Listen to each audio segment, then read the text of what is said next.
introduce my friend and colleague, Sasha Silveanu. Maybe you can tell more about yourself.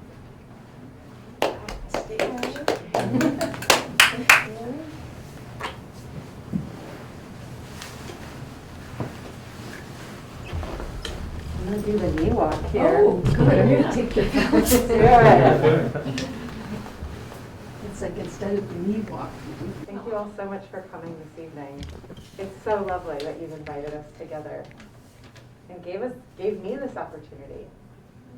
So first and foremost, thank you. Thank you to the Theosophical Society for sharing this space with us. And I do want to open with a land recognition. I'm trying to get a little more wise and grounding in this place and recognizing that this is ancestral lands that we are on. There were Ohlone people, there were bands that were here. This is a space that nourished them and that people nurtured in return. And just to honor the reciprocity that was here before us to inform our actions and our intentions, as Mary was saying, in terms of who we want to be and how we want to be, and that our work is very important. So my name is Sasha Silveanu. I'm an artist, but I'm an anthropologist by training. And I have notes with me because I spent the pandemic with my very small children. So my mind is a sieve, and unless like something is right in front of me, I don't get that much time to be with my thoughts. And I want to be, so I'm trying to hold on. I'm trying to hold on to them and share them with you. So I'm drawn to material that helps me explore intersections between private and public life, and also helps me explore notions of transition. And it's when I work with material, I'm really mostly compelled to understand, like, what is the story that the material has to tell? How can I work with it that is best suited for the material itself? And I started working with VHS cassette tapes, as Mary had mentioned, in 2015. And it was at that time when I was going through many transitions. Like she had mentioned, the birth of my first child. And I had gone home to my mother's house where I noticed a shelf, which is sort of in the background, that was filled with VHS cassette tapes. And I was thinking about what memories might be lingering there. And I noticed repeatedly that a majority of the cassette tapes was documenting news footage from the war in the former Yugoslavia, where my mother is from. And during the Civil War in the 1990s, we were here, I was born here, but my mother was trying to understand. She was really studying this news footage to understand what was happening and how she could support and eventually save her family. And so she was really tuned in to multiple televisions. The radio was constantly going. She was on the phone. She had taken multiple trips to get people out. And I was young, and I didn't quite understand deeply what was happening. I understood sort of energetically what was happening, and I retreated, and I didn't fully engage with her experience. But there we were, 20 plus years later, and I said, oh, is this important to you?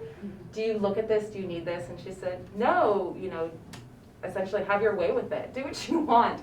So I felt like this was an opportunity for me to find a way to transform this really negative archive. I mean, she had amassed this collection of information about war that was tied to my mother. And it wasn't serving her. So we hold on to these memories, we hold on to these materials, we hold on to experiences, relationships that really aren't so much in our service. And so I thought, okay, I'm going to take as many as I can and I'm going to burn them. No, it's not good for the environment. Okay, I'm not going to burn them. What am I going to do? And so Mary really helped me create a performative experience to release and not only in sort of exposing the material, but doing it in a way that preserved my mother's anonymity and my mother's sense of safety, because PTSD was a really big after effect of her experience. So she didn't have to participate in this ceremony. I could find a way to, in a sense, bring her through it with me, but safely. And in the performative experience, we'd like wrapped ourselves in it, rolled around it, emerged from it, wove it. And it wasn't until a couple of years later that I actually the calling to physically weave it was so loud I couldn't resist. And a dear friend, died in 2017. And it's like I heard him say, well, just get on with it, just weave it, finally. And I kept resisting. It's too hard, it's really finicky material, it's incredibly slippery, I don't know how to finish it off. This is such a waste of time. And, but I wanted to be with his memory, so I started with the top piece, that's called Funerary Shawl. And it took way too long, but that was essentially one of my first pieces, so I really prototyped on that. And understood how things could lock together, how they unraveled, what I liked, what I didn't like. And from there, so that one really kind of held both my mother and my friend, Bill Joseph, as I was processing, and still am, his loss. He died far too young. And from there, I started noticing patterns that I really liked. And played with really these more like geometric shapes that allowed me to, sort of see the limitations of what was possible in working with basically two shades of black. Like there was matte or there was shiny. And then as I finished them off, realizing the rigidity held its own sort of like magic, like to have it held in this way, but also allowing for it to have this fringe at the end and to move as someone went past it, had another experience to offer. So I would kind of go back and forth between playing with the material in different ways, just a little bit over time.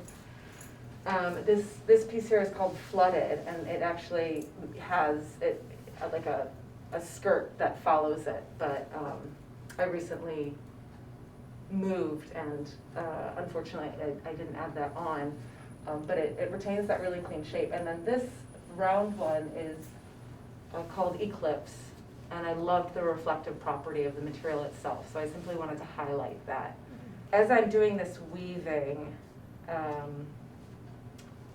time is passing, and I remember distinctly, like the Kavanaugh discussions, and I remember the Me Too movement, and I remember like every time something would come up sort of in this public realm, like I would return to this work and think like, oh yeah, that's another piece of the story, right? I'm kind of threading together not just my mother's trauma or the traumas that affected me, but there's larger sources of trauma here that resonate with me, and it's coming together with these personal stories.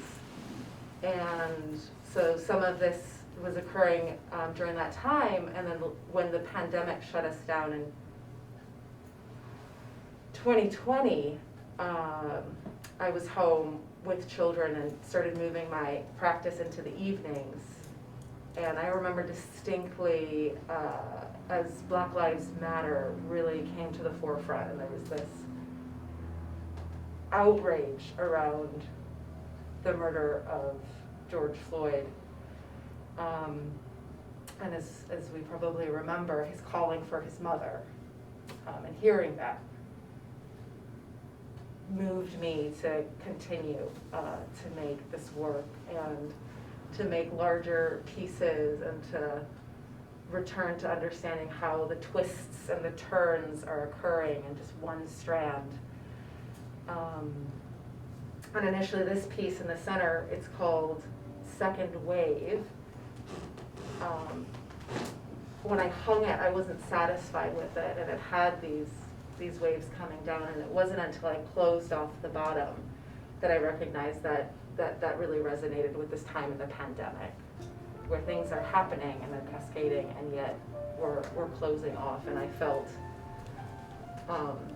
the need to cocoon in that way, and I see that reflected in how it comes together. I think I did it. I think I held on to my thoughts. You did. Very well. So thank you so much. Thank you for being a witness and for being and coming out tonight. It's we were talking earlier about how it's kind of cozy to kind of rest back in our neighborhood and our community, and it's also awesome to come out and meet people again. So thank you so much.